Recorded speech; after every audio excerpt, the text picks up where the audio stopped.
দেশে একজন মহিলা আলেমের আবির্ভাব ঘটেছে, নাউজুবিল্লাহ। ওনার নাম বারিশা হক।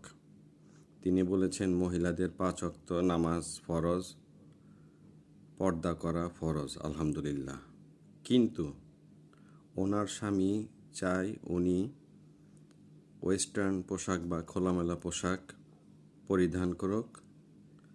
এ মতাবস্থায় ইসলাম বলে স্বামীর চরিত্র রক্ষা করার জন্য স্ত্রীরা যদি খোলামেলা পোশাক পরে বাহিরে যায় তাতে কোনো সমস্যা নাই।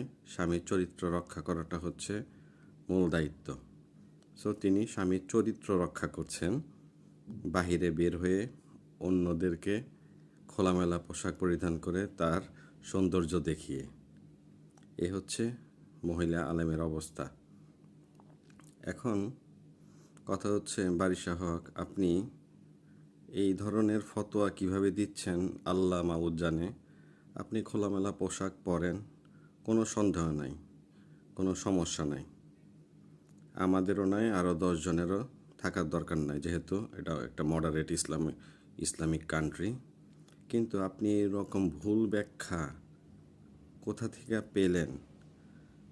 কোরআন হাদিসের কোথায় লেখা আছে স্বামীর চরিত্র রক্ষা করার জন্য স্ত্রী খোলামেলা পোশাক পরে বাহিরে যাবে? এটা আমাকে যদি দয়া করে জানাতেন, আমি এটা নিজের মধ্যে আমল করতে পারতাম।